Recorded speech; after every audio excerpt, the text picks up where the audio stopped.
Yoya harka fuune akkam jirtu kabajamtootaa fi hordoftoota Biiftuu Foundation Entertainment kan daawwachaa jirtan Biiftuu Foundation Entertainment qophii gaarii gara duubaati. Qophiin gaarii gara duubaa yeroo hundaa namoota taalentii ciccimoo qaban akkasuma kan haal mijoo dhabuudhaan taalentii isaanii yookaan dandeettii isaanii sana mirkaneeffachuu fi fuula hawaasaatti baasuu dadhaban hordofee gara duubaas fidee isiniif dhiyeessa. Qophii gaarii gara duubaa keenya har'aatiin nama qaalii tokko qabannee isiniif dhiyaanneerra. Hanga xumura sagantaa keenyaatti nu hordofuudhaan keessummaa keenya qaalii har'aa kanaan akka wal bartan dhaamsa keenya gamanumaan gama keessummicha keenyaatti isin deebisa nu hordofa. Yaamicha keenya awwaattee gara keenya dhuftee gaafiif deebii keenya hirmaatu keetiif galatoomii yoya anaa dhufsiin jedha. Ana bagana eedani bagana waamtan hedduu galatoomaa isin jedhanillee gama kooti.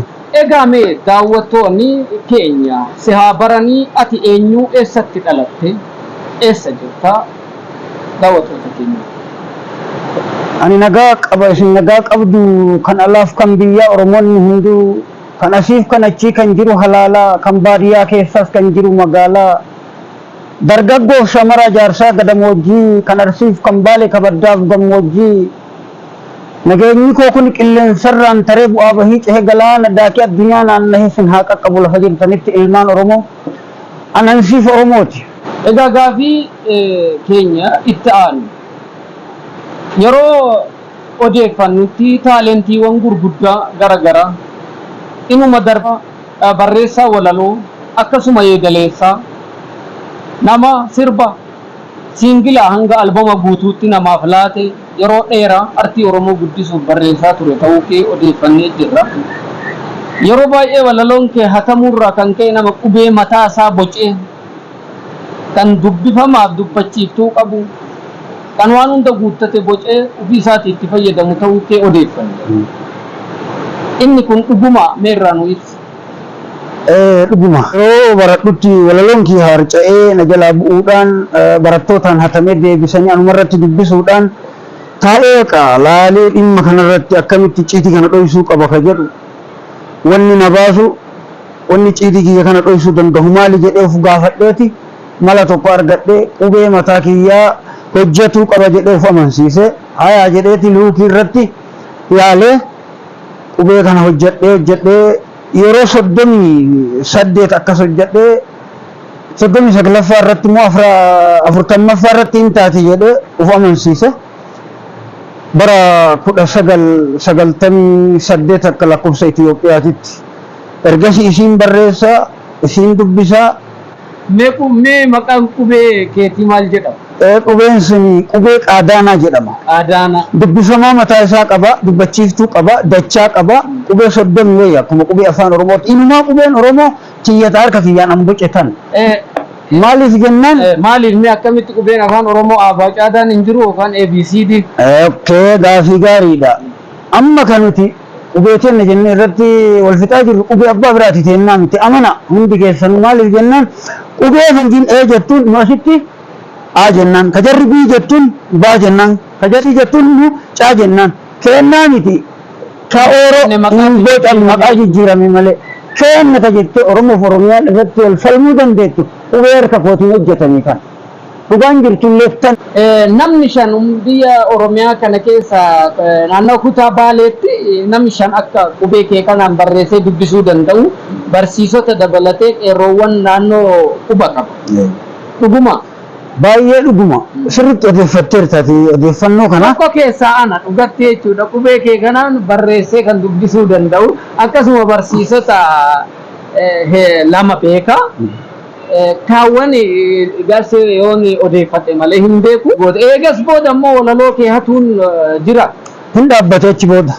Hin dhaabbate sukuritii mataa kiyyaa uumadheera nama na hajjabu argadheera inni na hajjaba qubee kiyya kana na hajjaba bahuu hin danda'u. Yaanumaan karaa irratti dhiishee biraa deeme fuudhanii yoo balleessan malee irraa fayyadamuu hin danda'u waan kana. Paatarniin cufee jira jechuudha. Paatarnii mataa isa danda'e qubeen kun. Dhuguma kennaa guddaa fi qaalii qabda amanamaadha. Egaa deebi'ee mee sirboota hedduu barreessiteerta. Siingila albamattis nama akka kennaa turte beekamaadha. Odeeffannoo qaba. Mee albam namaaf gumaachite albama kami? Ammoo bu'aa hin gurguratte moo hin kennite? Albamni immoo maqichi albamaa maalidha? Daaqi gaarri gungumka albama jedhu siraa jajjii nama jedhamu mitichi irraa boqote argachuu hin dandeenye anis yaadachuu hin dandeenye achumaan badee Mee wellee achi keessaa wellee yaadatte tokkicha qabda? lookoo mudhii alangee yaadadha. Mee shambaarambaa godhime. Indareedi biyyi teenna baaliyooni biyyi teenna baaliyooni hawwi taate kiyyaaf taante wal argaani kiyyaaf taante wal argaani lookoo mudhii alangee baaleen bu'ee si argee naattaan sawii si hoggee yoo fuulli kee hanga'u yoo qaamni kee socho'u gaalee rafuu hin danda'u wabi bishaan laaga baale bishoo gaafraatti yaa'a kiyya garaan baale yaade an akkamiin diida taa'a ajab hurrii gaara horra ya baale bulee allaandu atobsa qabdaana yaaddu. Baay'ee nama gammachiisa. Hayyeegaa rabbitti araaramu deebitees argachuu hin dandeenye maatii isaatirraallee. Ayyaa albamni kee inni lammaffaa kan namaaf laatti maal jedha eenyuuf laatti? Eliyaas Anshaa nama jedhamu laatee ture bareedduu Hararii jedha. Bareedduu Hararii jedha albamichi maqaa namni laatteef Eliyaas Anshaa hojjeteera.